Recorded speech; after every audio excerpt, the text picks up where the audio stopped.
Yeah, welcome back to the live analyzing the field on Slurve with Steven from Fantasy Golf Metrics, Bobby from Fantasy Golf Metrics in the chat today, and me, Jeff. Yeah, I was just, I was just going about all that and looking at who withdrew. So, Shaco is originally in the model, our highest ranked guy under 7,000, and then Levine was a guy that popped up in a bunch of the R data. So I was getting ready to say these are a couple of guys. I don't think Shaco would have been too much of a surprise at that price based on how well he's played. But yeah, listen, this is one of those weeks where I don't know how much interest there's going to be. It's kind of like the lead up into another big event after a relatively exciting event minus the tape delay. The field is really not that strong. It's not, listen, we put out our numbers. We can go over everything. It's just you see some names on here and you're just not that excited. I mean, I got Wes Bryant at $9,000, and I don't know what to do with the guy. Yeah, it's there's not many ways to be different off the top guys this week. I think that's the biggest thing I'm finding. I'm like, I kind of think Gary Woodland might be a trap this week, but then it's like, well, who do I play instead of Gary Woodland? Pay 10,800 for Brian Palmer? No thanks, not really. It's like, I don't know. So yeah, it's tough. DJ is the question because at 12.8 it sounds ridiculous, but I mean, this is I think this might be the first time. I feel like I've said this before, so it's got to be the second time we have a player in our, metrics that basically they're first in the field in form, first in the field in key stats, and first in the field also in course history. I think this is the second time we've had that. So, we got him, and then rounding out our first class, we have Daniel Berger. So when you got Daniel Berger ranked second in the model, it's like, where do you go? Yeah. Yeah, I'm not really shocked to hear that those two guys are at the top because, I think Berger, all things considered, is maybe the best value this week. Dustin's clearly, to me, like the best player and the best play for fantasy. This week is just so weird. It's the week before the U.S. Open, and when guys start slow, you don't know how they're going to react. I mean, Dustin walked off after 9 holes last year. And I really don't think there's anything wrong with him. I just think he had 3 bogeys and no birdies, and he's like, yeah, man, I just better get to Seattle and just not worry about this tournament. So he got to Seattle and worked on his putting, no free putt. And sadly, you'll probably see something similar this week from someone. But you can't really predict it, so there's no sense in really worrying about it. But yeah, I think Dustin Johnson's clearly the best choice. I really like Daniel Berger, too. Everything I've looked at, too, I think he's really going to suit this course. I know he hasn't played here before, but Dustin Johnson, the first time he played here, he won. I think Harris English, the first time he played here, he won. I think there's a couple guys like that, actually, too, on top of those two. So it's a course a guy can just come and play, I think, and if it suits him, it suits him. So I like Berger a lot this week. Like I said, it's tough at the top. There's not that many options.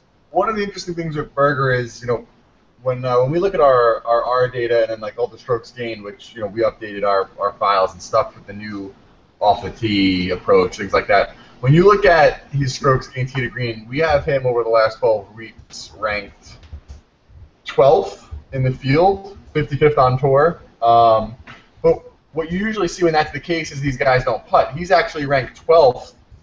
On tour and 3rd in the field. So the fact that he's got both the strokes gained tee to green and the strokes gained putting, and he's also in the top 10 or so in average birdie or better relative to the field. He's not a guy that you've ever felt confident in most weeks because he can kind of give you crazy numbers. I mean, last week he looked pretty good early and then kind of faded, but yeah, the numbers look really strong for the guy. Yeah, I'm not, I wasn't shocked that he didn't play that great at the Memorial. I don't know. Maybe it was the course setup or something. I think this course, a tough par 70. We've seen him play well like the Valspar and the Honda before, so I really think this sets up a little bit better for him. It's maybe just more of a Florida-style course, if that makes any sense. But, yeah, I think this is a good spot for Berger for sure. I feel like, and I feel like he won't even be like that. I mean, he's going to be popular because all these guys will be popular to an extent because there's not that many choices. But like, I feel like Woodland's going to be higher owned than him. Yeah, I would say, at 10-1, I think it's kind of an alarming number, even though there's only so many people in the field. I think people will anchor to that type of number, and just the idea of him being there could be an issue. I mean, Phil probably feels a lot more natural at 11-3 than Daniel Berger really ever will at 10-1. Yeah, exactly. I mean, I think even with Brooks at 11-1, people are gonna be like, "Oh, that's a lot." So, I mean, I think Dustin will be popular.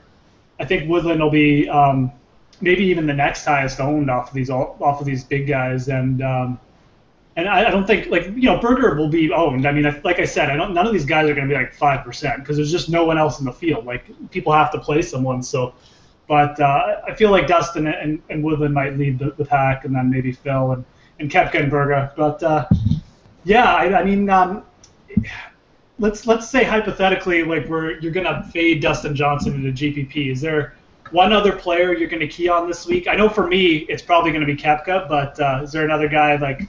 Do you like Palmer, or do you like Phil, or someone better?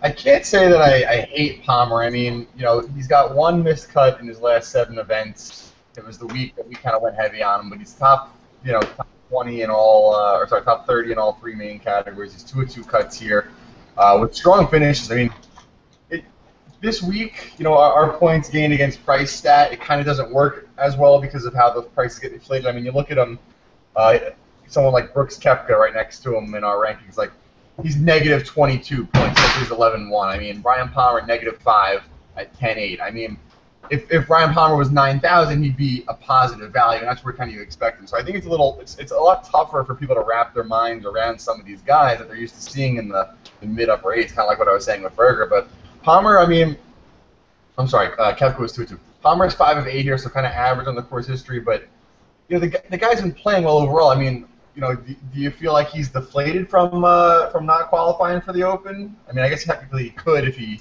finished in the top couple, but yeah, I just don't know where the guy's head is at. Yeah, it's kind of interesting actually. Woodland and Palmer in similar situations. So Woodland's got to finish, I think it's T7 or better, and then Palmer's got to finish T11 or better to qualify for the U.S. Open. So, now that I think about it, I kind of almost like Palmer for this reason because I feel like he didn't play last week, right? Like he's coming off, he's rested, he's probably been thinking about the U.S. Open. Whereas Woodland, he's coming off a near miss. Now he missed the U.S. Open. Now he's got to finish T7. I don't know. Maybe that's just too much to ask. I feel like if one of them was going to let me down, it would be Woodland this week. So. Now that I think about it, I almost feel like Palmer might be set up to achieve that goal. And I mean, if he gets like a T11 or better, that's obviously good for fantasy. So, yeah, I don't know. Maybe I can see that with Palmer being a little bit more motivation. I mean, it could work both ways, but I think for me, I would choose Palmer over Woodland this week. I know Woodland's one guy coming in red hot, but yeah, I mean, I think you'll probably have a better ownership split between the two if you go with Palmer there. I think GPP. I think Koepka won't be terribly owned. Yeah, the price is just so big. Yeah, so I mean, if you're looking to just try and get some value on the ownership side, I think could get him there. If you're going to dabble in those high-priced guys, I think it's really tough to do it if you're just not going to go with Dustin. That's the thing. But like you're saying, we're talking hypothetical. If you don't go, then who do you got left? I mean, I don't think you can feel so phenomenal about Phil. I mean, our rankings have him pretty high, but he's kind of iffy in the event course history-wise. The key stats are there. It's Yeah, Phil is iffy every week. I mean, it's like I know he's done well here, but it's just 11,300. I think I'd just rather go with Koepka or something like that. But obviously, I'm sorry, Phil. Obviously, I mentioned course history. I meant recent form. He's 3 of 6 recent form. Yeah, exactly. Yeah. And again, I mean, Phil's a guy. If he starts slow here, I mean, he doesn't withdraw much. I mean, he's kind of good that way. But if he starts slow, he might just walk off kind of early or something. So I mean, I don't know. Phil's probably a good swerve off if you're going to go like no Dustin this week. But like I said, I think I prefer Palmer, going with like a Palmer Berger combo or like a Koepka myself. So that's kind of the way I'm looking at the top guys. It's really when it comes down to it, you don't have too much choice. So I think I think obviously that puts you in a position to get to have to really key in on some of these guys in the the 7,000 to 8,000 range and the mid sevens. There's going to be a lot. There's a ton of guys there. I mean, if you look at the price from 8,000 to 7,000, you got 33 players. It's a good chunk. It's a quarter of the field right there. So, yeah.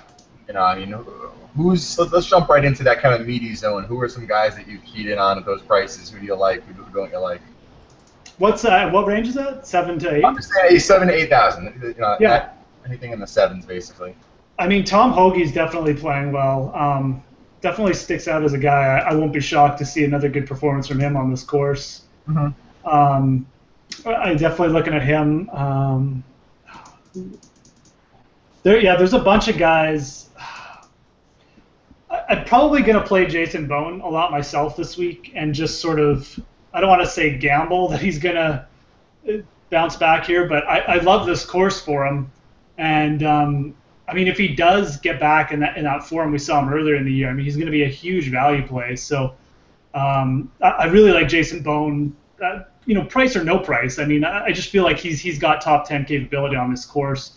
He's got the course history, the smaller greens, the need for accuracy on the approaches. I mean, that suits his game to a T. So Tim Wilkinson kind of falls in that same category, to be honest. So both those guys definitely jumping off in the low 7Ks. Did Wilkinson qualify? Because I know he was part of that one in Jacksonville, I believe, that got delayed till today. So I didn't see an update, unless I'm wrong. I think that was him. I did not check, actually. I did not check that. I forgot there were playoffs today. Yeah, I didn't check. Yeah, basically the one that they only got about halfway done because of the tropical storm. Let me see if I can get that up there in the background. A guy I like, the model likes, and I think it's kind of just the theme that I've had going with these older guys. Retief Goosen, numbers are still really strong. I mean, he's 6 of 6 cuts. On this course, he's 5 of 7. Top 25 in all 3 recent form key stats course history. At 7, he's generally been like 6,500. I think 7,600 is the new 6,500 this week, basically. So he's a guy that I'm probably going to have some exposure to. I don't expect the ownership to be that high, and he's just been plotting along, with average, decent finishes. I mean, he's ranked 3rd in our model in recent form, behind Johnson and Daniel Berger. So that kind of says a lot about what's been going on. Yeah, exactly. I mean, he played really well at the Players too. I forgot about that. You kind of forget because it was like 3 or 4 weeks ago now. But this guy's been really good. So, and the tougher the course, I feel like the better it is for Retief Goosen. It's always been like that. So, and this course plays usually in like the top 20% of the toughness of the tougher courses for the tour. So, winning score usually doesn't go above -12, -13. So. Yeah, I looked at over the last 10 years. I think the average winning score was 9.5 under, so right around there. I think the worst in the last 10 years was 4 under, and the highest was there was one crazy year where I think it went to like 16 or 18, but there was there were 2 outliers. One that was -4, one that was like -16 or something. Everything else has been like in that 8 to 12 range. Yeah. But I mean, to get back to Goosen, no. I mean, if I was making a cash lineup, I would. I'd be looking at him really hard. I'd probably try and get him in there. I mean, he's not expensive in this field. He's probably too cheap. I definitely that's a play for a cash game play. I'd be looking at pretty hard. I mean, even for tournaments, I don't feel like Goosen is going to be. Yeah. 50. I mean, people just. It's Retief Goosen. I mean, people he's old. 12% owned, Yeah, max. There's no way he's cracking 15%. There's just no way. Huge deal. Yeah. What are your thoughts on the guy that we have best in strokes gained tee to green the last 12 weeks in this field? That's Francisco Molinari. Yeah, I mean, the price on Graham McDowell and Molinari, I feel, is really good, and that's kind of why I don't like Kyle Reifers. Someone was asking in the chat, what do you think of Kyle Reifers? I feel this way about Colt Knost too. There's no way I'm rostering Colt Knost and Kyle Reifers when Graham McDowell and Francisco Molinari are 8,200 and 8,100. There is not a chance I would ever do that. It's just, I mean, Graham McDowell, first of all, this course really suits Graham McDowell. I mean, it's smaller greens. There's a nice correlation between this and the OHL Classic. That's where Graham McDowell won. Harris English has won both events. Robert Carlson lost playoffs at both events or something like that. So there's a pretty big correlation. This course should suit Graham McDowell really well. And Francesco Molinari, I mean, it should suit his game too. I mean, he's more of an accurate player. He's more of a guy who gains through approaches. So, I mean, I look at both of them, and I think, again, if you're going to go Sands DJ, I mean, load up on these guys because one of them could easily win this week. Molinari is the only person in the field that we have in the top 30 of our of strokes gained tee to green. So overall, and then the 3 new strokes gained, the off the tee approach and around the green. He's the only person over the last 12 weeks that's in the top 30 of this field. I mean, you got DJ hitting 3 of 4. You got Ryan Pomeranz hitting 3 or 4. Brendan Steele hitting 3 or 4. Scott Stallings, terrible off the tee, but he's hitting 3 or 4. I mean, there's only a couple of people that are hitting 3 or 4, and Molinari is actually all 4 there. The only thing is, as you might imagine, he is like 6th to last in strokes gained putting over this. Yeah. So that's the issue there. Yeah, I mean, you can win this event 2 kind of ways. I mean, you can do what Ben Crane did, and you can scramble really well and just be good enough strokes gained tee to green and putt well, or you can do what Fabian Gomez did last year and just hit almost every green and be amazing with your approaches and sink a few putts. And Molinari is a very similar type of player to Fabian Gomez, in my opinion. So he just needs to sink putts, and when he does, he'll be up there. So I definitely like Molinari this week. I think if I was choosing between him and McDowell, I would go with Molinari, to be honest. But it's close. I like both those players. Like I said, it's just a value thing. You're not going to see guys of that caliber. And these guys are both in pretty good form, too. I mean, McDowell's had 3 good starts. I mean, he had a good BMW championship. So it's not like you're getting these guys in horrible form or something. So I think they're 2 of the best value plays for the week for me. Yeah, I mean, if you look at McDowell over the last few events on the PGA Tour, it's not so solid. But like you said, he didn't have a terrible PGA. You know, I would agree with what you're saying. I'm never going to spend $9,700 on Colt Knost. I don't hate Rifers, but I don't. You know, I can completely agree with the the value that there's just Rifers, so much. Rifers has been really good lately. Yeah, I mean, I don't mind him as a player. He's kind of been strong the last few weeks, but at that price, it's just, Yeah, it's a little pricey. And to be honest, Rifers is, tee to green, I assume he's probably been one of the best over the last 8 or 10 weeks for you guys too, strokes gained tee to green. I assume he's kind of popping up some way because that's kind of his game. He's not really a strong putter either, so. Yeah. I wouldn't be shocked anyways.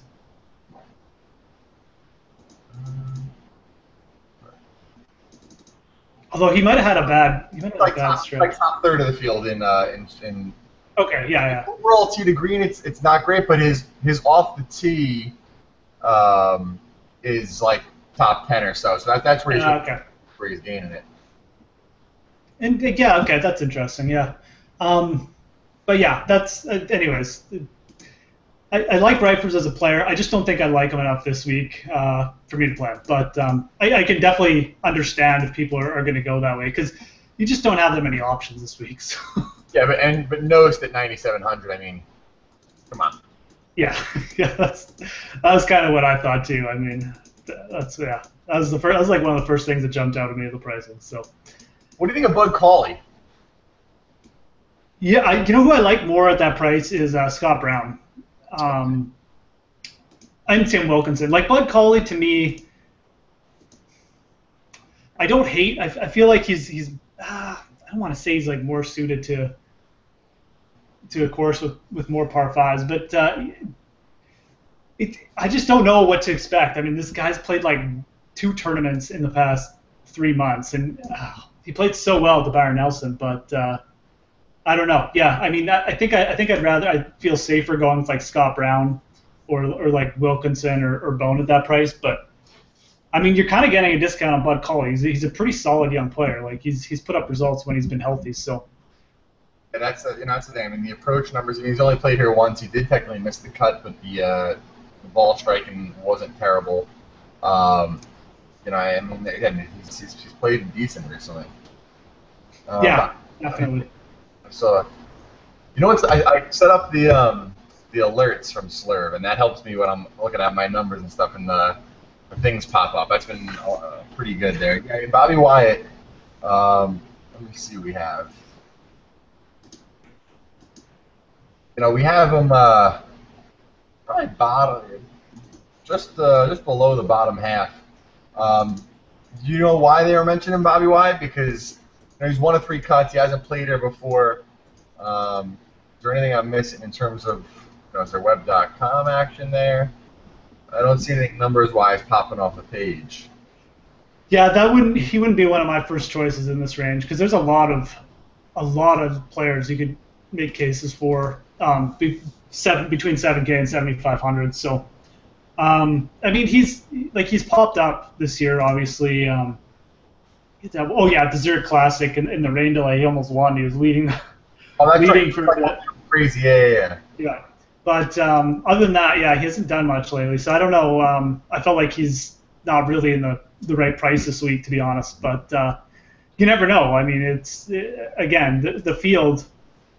You kind of have to consider everyone because it's just going to be so wide open this week. But let's discuss Wesley Bryan for a second because sure. He's $9,000. He's got no real, he's got mostly web experience. In his 3 last starts in the web.com, he's averaging 19th place, made the cut in all of them.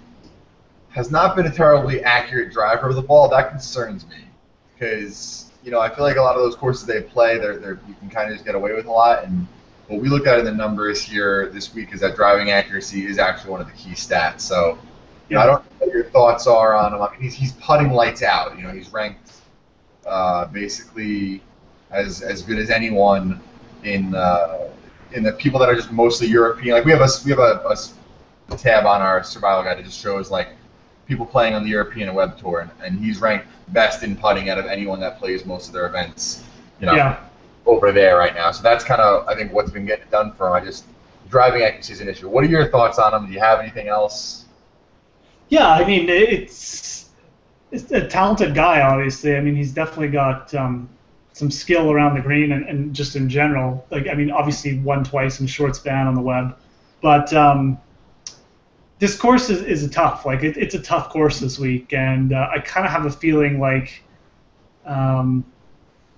he's probably going to find that out the hard way. Now, the other flip side to that is being such a good putter, that could really save him. And if he hovers around long enough, and then the putter gets hot on the weekend, that could flip the script for him there. So I'm not going to take a chance with him, but again, it's a weaker field. It's not. He's going to be probably the lowest owned of any guy in the 8K and above range. So just because people don't know who he is, and people would rather just use like Kyle Reifers, who they know puts up results on the PGA Tour. So it could really go either way for the Brian Bro this week. But if I had to guess, he'll probably miss the cut. If I was guessing. That's just. I mean, it's a tough course, right? Like it's just. Yeah, it's a scorer's course. Yeah, exactly. So, that if I had to guess, that's what I'd guess. How about Lee McCoy? That's the kid who had the really solid outing at. Valspar too. And Valspar. What? Has he done anything else? Has he been playing? I mean.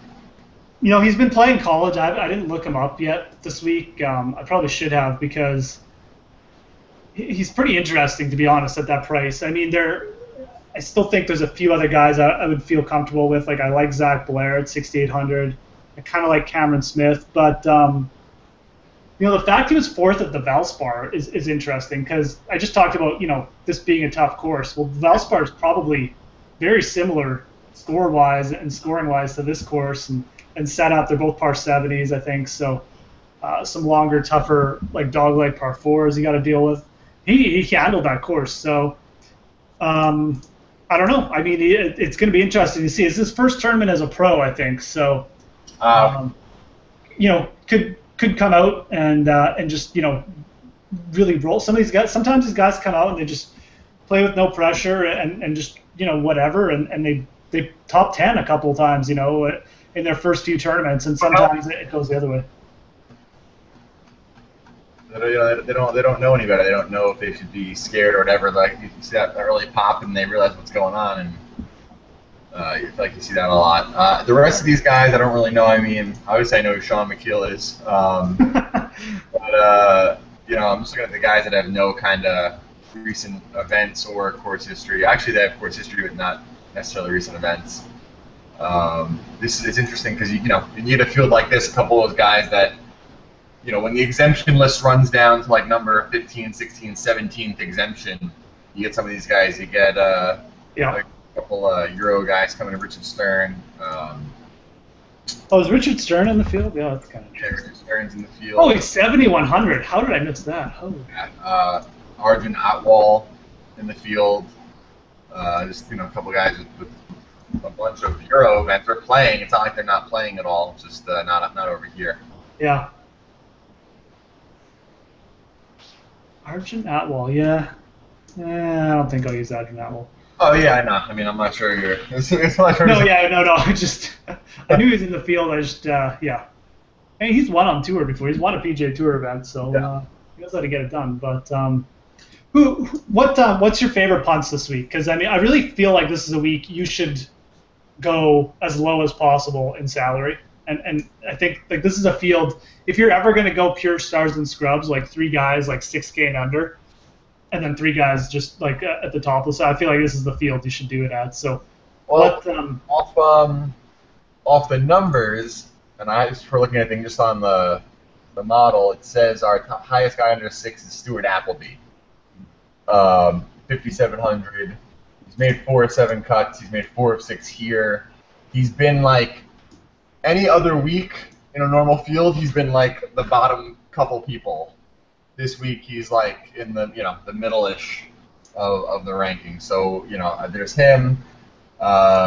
There's Mark Ternessa in terms of the rankings. He's 3 or 4 cuts on this course. Only 2 with no really good starts, but at 5,500. John Rollins made his last 2 cuts, 5 of 6 here. I mean.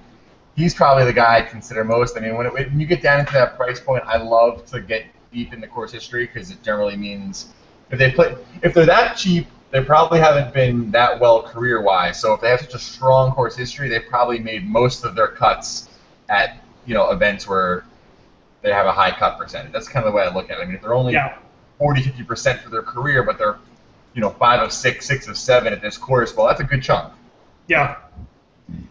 Yeah, I like Jason Gore at that price too. T29 here last year, played pretty well last week. He's a guy who can reel off like a 64 on this course too. Like he might follow it up with like a 72, but. Yeah. No, Gore came out swinging last week. That's right. So I like Jason Gore. Brett Stegmeyer is only 5,500. I mean, he's made 3 cuts in a row. Put up some pretty good results earlier in the year, so. No course history, but 18th at the Valspar, T21 at Honda Classic. Those are both 2 pretty tough par 70s, so that could translate. Definitely a guy I'll probably throw in there in some of my really stars and scrubby lineups. Yeah, Richard Stern. Someone asked me why I got excited about Richard Stern. I mean, he's just like a South African guy He's won quite a few European titles, so I didn't know he was in the field. It was kind of weird, but he hasn't really been in that good form. I guess he was 10th at the Irish Open, but last year I don't think he played very well. He's kind of playing a bit better. I don't know if I'd use Richard Stern if he's just coming over for one tournament, and just the price range to me. There's so many. I'd rather go with Scott Brown or Wilkinson at that price. I think he is a pretty quality player, though. I mean, a guy with 6 career wins on the European Tour. Is he in the U.S. Open? Yeah, maybe that's why he's here. Yeah, I was gonna say it's kind of an odd event to say, hey, you know what? I'm gonna go take a trip over to play in the in the FedEx Championship. I mean, that's kind of interesting. I'm guessing maybe he qualified through one of the. No, it's for the British. Did they have that? how does that work? Do you finish in some of those events? You said you had a strong finish in the Irish. Like, how does that? Yeah, no, oh yeah, no. How they have the European guys have a U.S. Open qualifying. It was like a week or two ago, and it's over in Britain, on a course in Britain. I don't know if he qualified though. I can't find it. He must have. I mean, like, why else would he be over here? Like you said. Here, let's see. I gotta look this up quickly. Uh, England. Okay. If I type it in, all it tells me is that he withdrew in 2014. So, but who else? You know, I mean, if there's a week for people to get excited about their boy Will Wilcox, you know, it's the week that he's the same price that he's every other week, and he's, you know, he's 2-2 cuts here. We have him ranked 4th in course history. Those two events, he was, let's see. Yeah, I think he was like T12, T19. Yeah, 12-19. So, I mean, Yeah. you've got 2 top 20s at this course, and I think he is starting to play a little better. I mean, for a couple of weeks, you know, on this and on our Periscope, I've been saying he's a guy that I need to see a little more from. The stats need a little better, and he's gotten a little better, and now maybe it's a course that you feel good about. Yeah, it's just another player in that range. I mean, I think you can make a case for Hudson Swafford. The Swafficer played pretty well last week too. So 29th here last year. Kind of the same style of player. I mean, he kind of does everything pretty well. He's pretty good long game. Like when he's on, he's got a decent short game and stuff like that.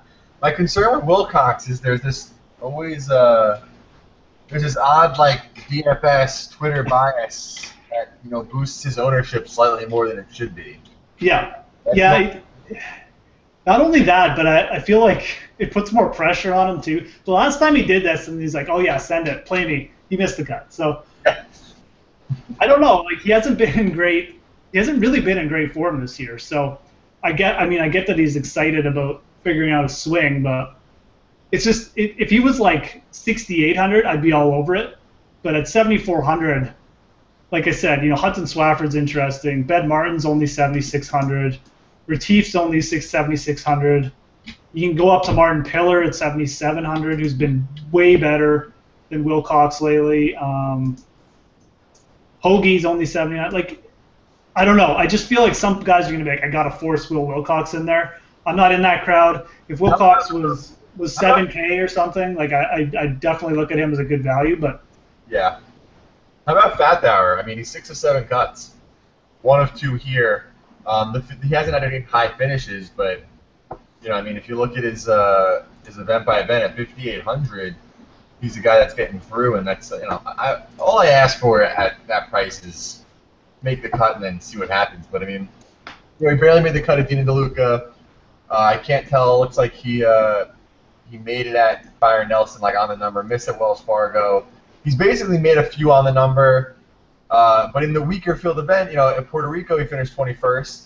He obviously had a really strong finish at Palmer, so I don't know if he's maybe just off form and getting by, but maybe the numbers are a little misleading in terms of just looking at the cuts because they haven't been strong finishes. But 5,800, he might be worth a flyer.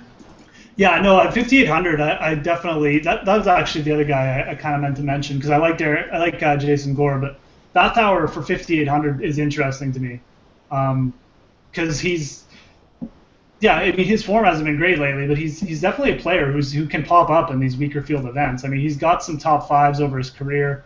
Yeah, 4th at the OHL Classic. Actually, that's right. Yeah, Fathauer. So that correlates pretty well with this course. So, I mean, I think this is a course if you're going to see him pop up, this is a course you'd see him pop up at.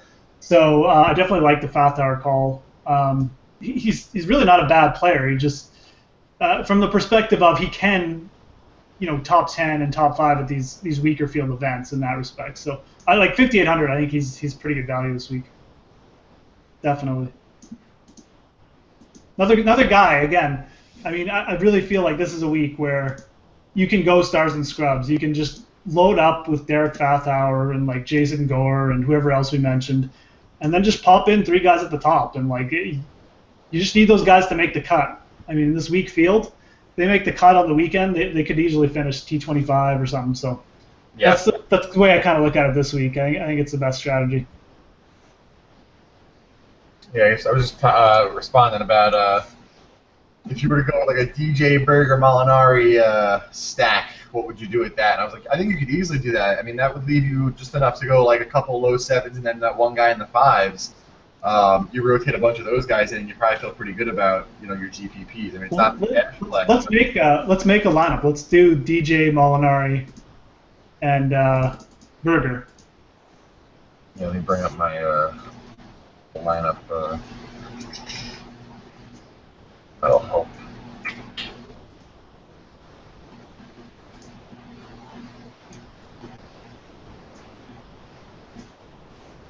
That makes me listen. Molinari only 8,100. He's not gonna. Yeah. Yeah, you don't even have go full stars and scrubs if you use Molinari. That's the beauty of it. I'm probably gonna have to go a couple of those now. Yeah, I mean, your average remaining is 63.33. I think you could easily, if you wanted to take Goose in there, I think. Yeah, that's exactly what I'd do. I'd throw Goosen in, and then you have 57.50, and you just throw in two of the guys we just mentioned. I mean, go Brett Stegmeyer and go Derek Fathauer or whoever else we mentioned. That leaves you $100. That lineup right there, and I mean, it's a pretty strong lineup. I mean, if you look at the average ownership of those players, it's not too high. I mean,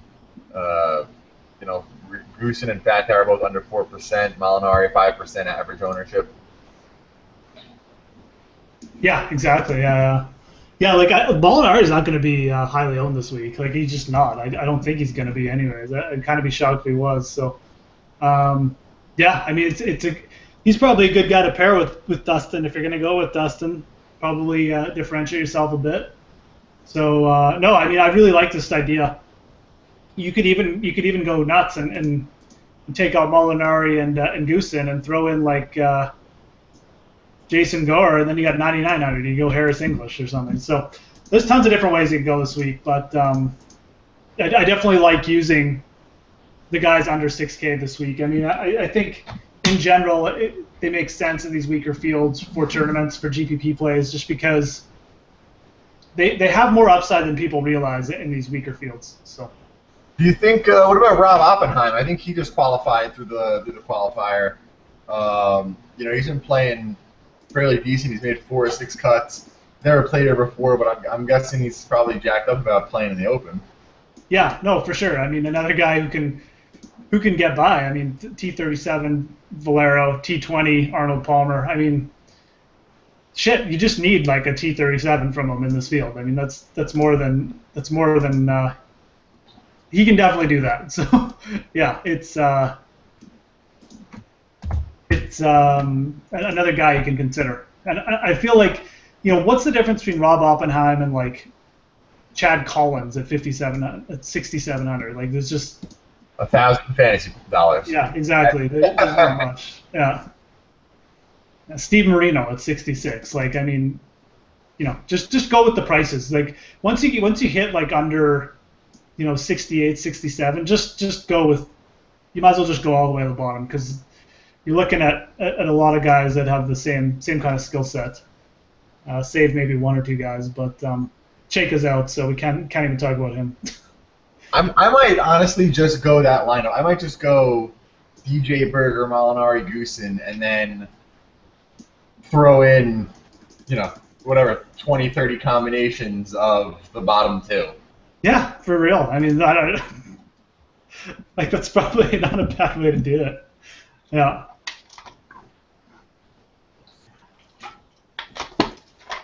Yeah, this is not a balanced lineup. I mean, last week, I don't know if you guys saw Bobby and I were kind of joking because we had that mix-up when we didn't really submit all of the lineups that we built. We just submitted one lineup for everything.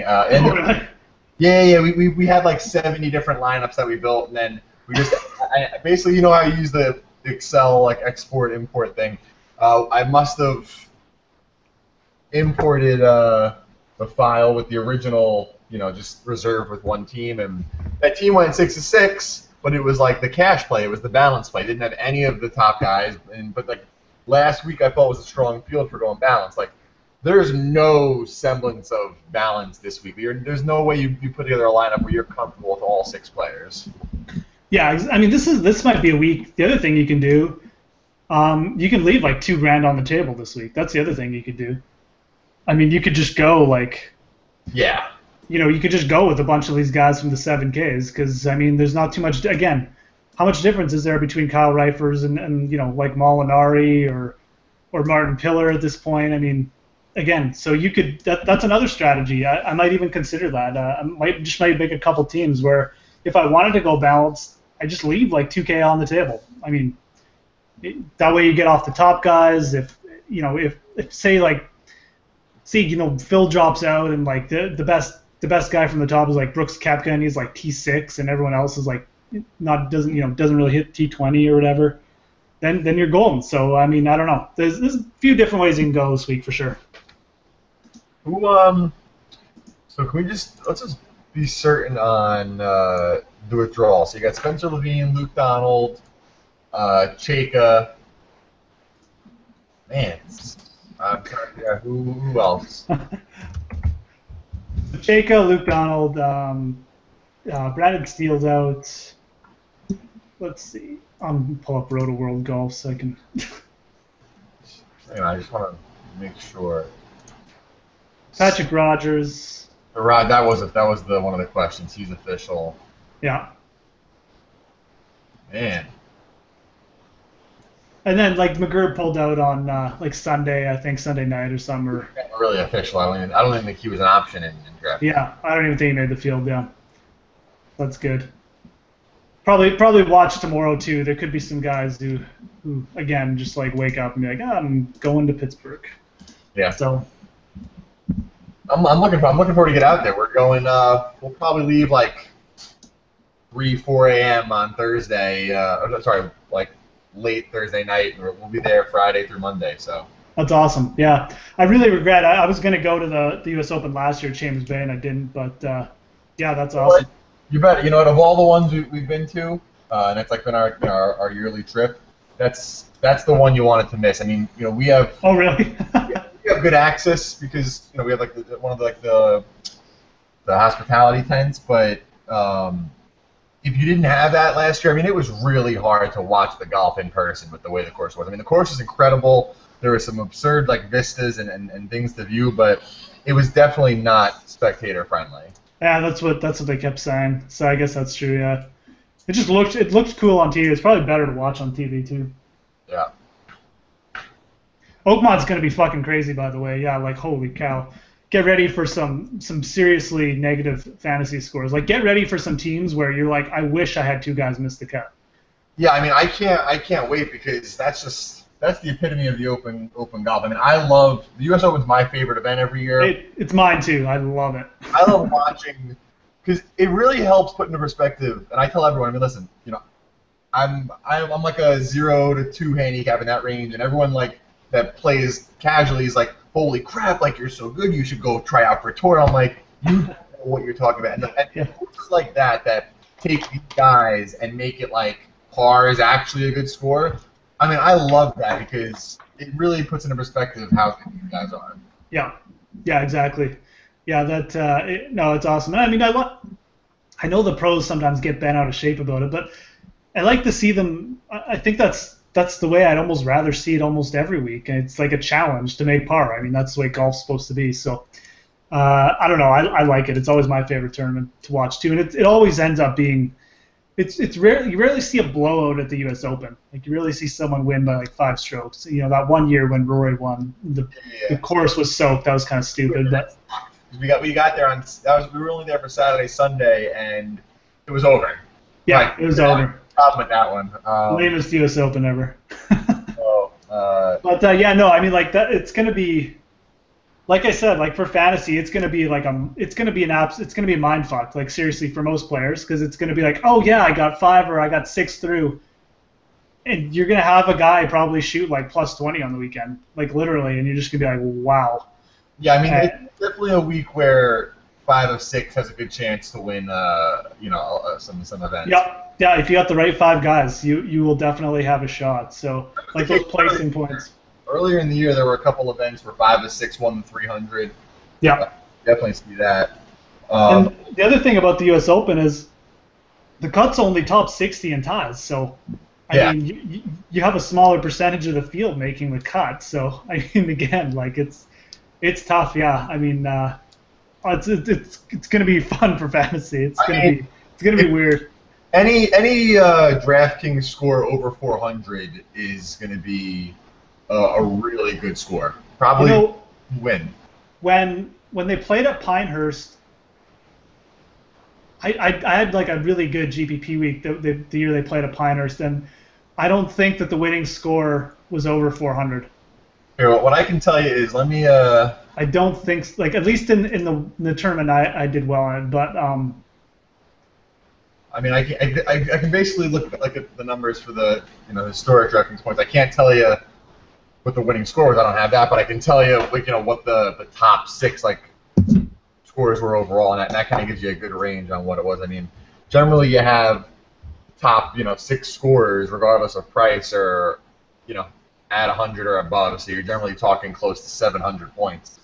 I mean, if I look at the average. There we go. I can tell you right now. If you look at the field, I mean like a field strengths sheet. So if you look at, for example, the Memorial Tournament last week, the average DraftKings points was 60 points, right? If you go to the Valspar, the average was 37.2. The U.S. Open was 35.5. If you just look at the U.S. Open, so look at the last 10 U.S. Opens. You're going to get, make this easy for me. There we go. Yeah, so last year it was 35.5 was the average DraftKings points. Yeah. You want to know what it was at Oakmont in 2007? Yeah, lay it on us, like 15. The lowest in the last 10 years, 21.54, was the average DraftKings score. Yeah. So, yeah, I mean, if you had the average team, you scored 105 points. Sorry, 125 points. That's awesome. So yeah, that'll be. Like the winners are probably going to be about 300. I mean, they were what? I mean, it was 5 over. It was 5 over, right, when he won? Yeah, he was 5 over. Furyk was 6 over, so maybe not even 300. Yeah, I mean, I love if par wins. They always every year they come on and they say, well, we're not trying to make par the winning score, but like they're trying to make par. B, I like that. So yeah, exactly. Yeah. So who do you like for the U.S. Open? I was really about that for a bit. I didn't realize the prices came out. I was bitching about it. Yeah. It just came out. I mean, I love what they did with Day, McIlroy, and Spieth. They're all like the same price. I don't hate Willett at 9,600. Yeah, his price jumped out a bit to me too. I was kind of surprised. They haven't really given him much respect, have they? Like for winning the Masters. I mean, I feel like Garcia. You never think he has the mind for a U.S. Open, but he got it. Price-wise, yeah, he jumped out to me too. Reed, I mean, listen, I'm all in on Schwartzel. I mean, I got him at like 80 to 1 in some bets. He's only 7,500 in the field. Yeah. I like him a ton more than like Justin Thomas. Yeah, me too. Yeah, Schwartzel actually played in this event in 07 too. He didn't play that four-way. He finished I want to say 20th or 30th. Yeah, he was definitely around that category. I like the guy right above him too. Actually, I like Martin Keimer a lot for this week. Listen, if you're gonna take him in an event, it might as well be a major. Yeah, and it might as well be a tough course like this too. So, yeah, no, Oakmont's a bit of a Linksy style course too. Like you can kind of see it. So, I think it'll set up well for Keimer. Don't be shocked if he. I'm very the Jets. Tree removal and everything. They're like you can see everywhere. It's phenomenal. Yeah, it looks really cool. I forgot they chopped down all the trees. Yeah, it's.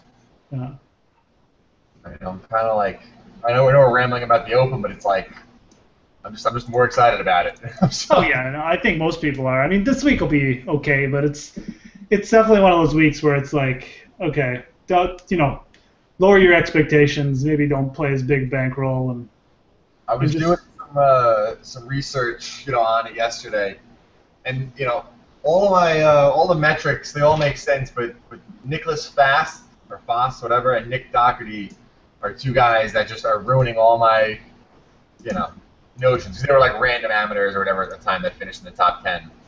But other than that, Anthony Kim played in that one. He finished 20th. yeah, yeah, There he is. Yeah, Schwartzel finished 30th. That's right. 30th. Okay. But yeah, I mean, it's definitely. You know what's interesting? I'm looking at here. We have everything listed by age. The average age of the guys that finished strong that year is oddly high.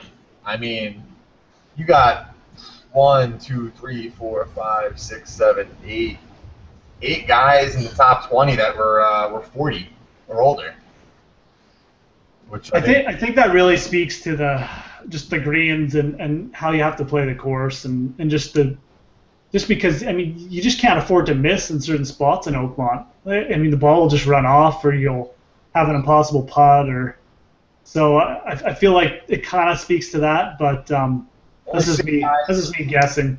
only 6 guys under 30 finished in the top 20.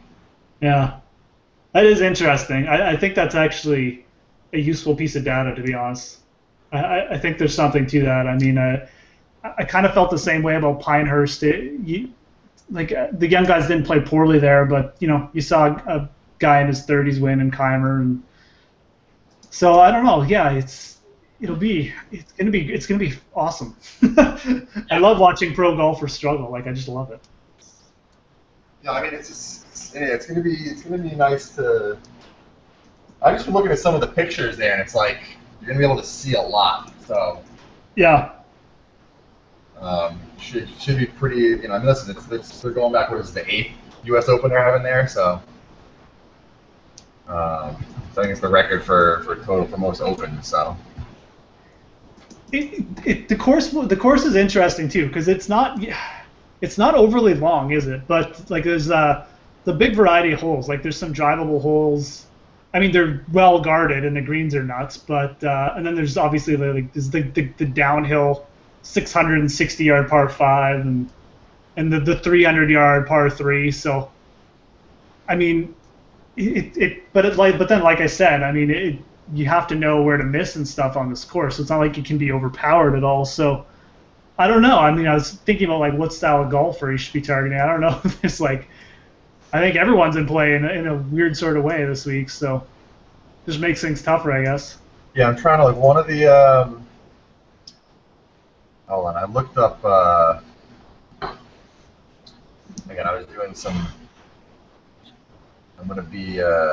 I'm actually going to be going on to Pat Mayo tomorrow to go over some of the stats for next week. So I was. Oh, nice.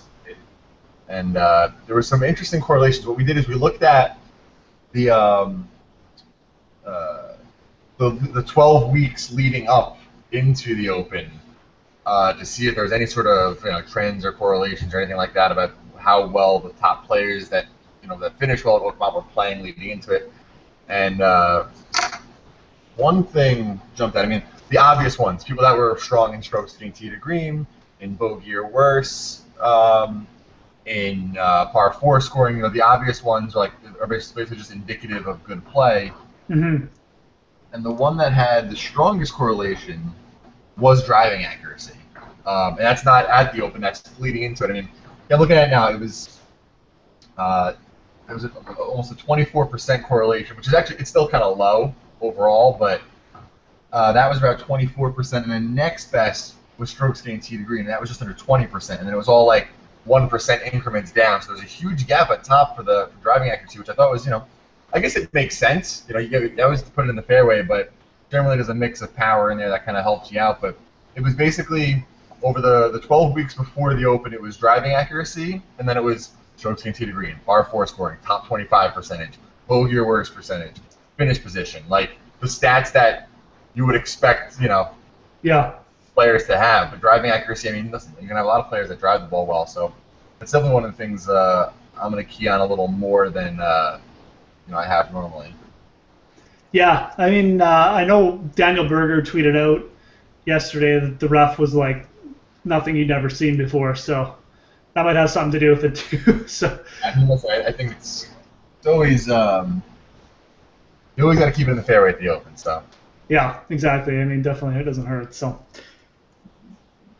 use old guys at the U.S. Open, I guess that's the message. I mean, at least at this one, it looks like Yeah, maybe it's Phil's time. maybe it is. I mean, He did not play well in this Open though, and he was playing. He had the best form of anyone, even slightly better than Tiger Woods, leading into this Open in '07. yeah, that's and yeah. He had won twice already. He had won twice and finished second in the previous 12 weeks leading into it. And I mean, the one thing about Phil is he doesn't really like to keep it in the fairway, so Yeah. I don't know. It that could hurt him too. I mean, I think of U.S. Open and issues in the rough, and I remember him basically topping that hybrid at Torrey Pines. I just remember that image of him kind of doing that. Yeah,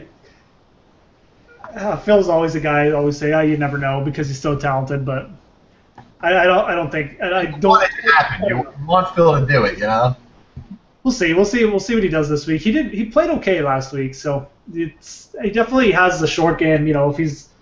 If that's all up to snuff, I mean, he could handle the greens better than a lot of people, but I don't know. Might not be enough. What else?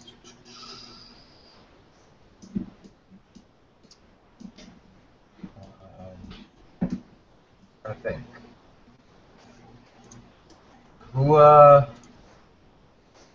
If you haven't used Dustin Johnson for one and done, who do you use this week? Yeah, actually, that's a good question. I mean, I do like Daniel Berger. I think, like I was saying at the top, if you haven't used Berger yet, I think this would be a good spot. He's kind of my second choice off of Dustin Johnson. I think if you've used those two guys, for me, I mean, you could always go with like Woodland here if you've still got him, but I think I'd rather take a shot with like McDowell or Molinari. I think if you've used Berger or Dustin Johnson, so that's kind of the way I'd go. What about Phil, just based on course history? Yeah, I just don't think Phil's gonna. Yeah, you could do it. You could do it just based on course history. I don't know. I feel like Phil is. I feel like last week was Phil's warm up, and he might just be here to just get a couple rounds. And I don't know. Well, Phil's probably not a bad choice either. But I'd probably go Berger, and then after that, I'd probably go off the board a bit. That's probably the way I'd handle it. Yeah, I think that. Phil likes to play the week for the majors, though. I mean, he won the Scottish Open for the Open Championship one year. So I mean, it's not like he takes these weeks off. He takes them seriously. So it's Phil Houston is always his big before the Masters. Yeah, he likes to play. So I mean, it's unlikely he's just gonna like not withdraw. I just don't know if he's gonna win or anything. But yeah, he definitely could. What about you? Who'd you take? If I don't roll the dice with him, I think I really don't know. I mean, it's really hard. Yeah, well, that's what I said. I mean, I just go with guys who I know are pretty quality players, and I just go down to Molinari probably. But. I don't hate the idea of Koepka. I mean, Koepka's always been a Bermuda guy. He's 2-2 cuts here with two really strong finishes. I mean, I can't. I mean, no one else really excites me that also has like that course for course feel. I mean, everyone else that ranks high in our course history ranking are all like low end guys. I mean, it's our three course history guys are DJ, Phil, and Brooks. Then after that, it's a bunch of guys. I mean, Harris English, obviously. But people like Harris English this week. I don't know. I know he had the good Colonial. He's just very streaky. We've liked English, but 9,900, he's back in a range where, like, Yeah. he's not a guy who puts up a lot of top tens. He pops up and then he goes away. I mean, 10th at the Cadillac, 2 missed cuts, second at the Phoenix, crap after that for a bit. Like it's strange. I mean, the guy's really talented. He doesn't put together good stretches usually. So interested to see what he does here this week, to be honest. But I don't want to pay $9,900 to find out. So. And yeah, Koepka was second at the Byron Nelson, 35th at the Players. I mean. Yeah, I mean Koepka's the guy. If I'm making a non-DJ lineup, I'm going Koepka. Like I mean, he's the guy I think he's the other guy I think can blow out this tournament and of the big guys. So Koepka right now. I'm sorry. Yeah, that makes sense. Yeah, as a one and done. Yeah. I'm managing a league for a friend. She's it's a she. She knows nothing about golf, but she does well in her one and done office pool. And it's like this little joke because I basically do all the picks. But so we're like in second place. But that's I forgot to put an entry in 2 weeks ago. I was pretty pissed about it. So definitely I'm gonna put Koepka in now because if not I'll forget about this one. Yeah, no, I like that pick.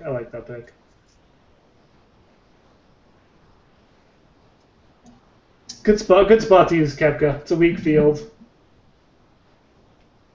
Yeah, I'm pretty sure I've used. Yeah, he puts well in Bermuda too. I mean, it's. Yeah, I've used Dustin Johnson, so.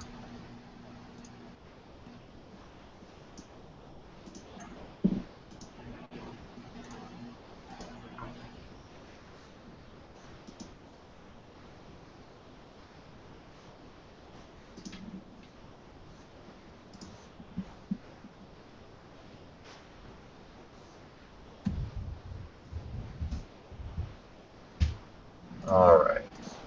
Got her in? All right. So I think that's it anyways for this week.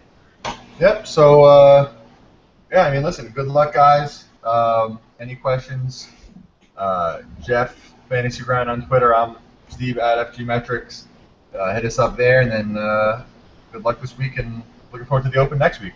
Yeah, definitely looking forward to the Open show. That'll be a good one. So we'll make sure to put in extra time and research. So. It's just like I'm going to be running on adrenaline from like Sunday on. So. Nice. Take it easy, guys. All right, guys. See you later.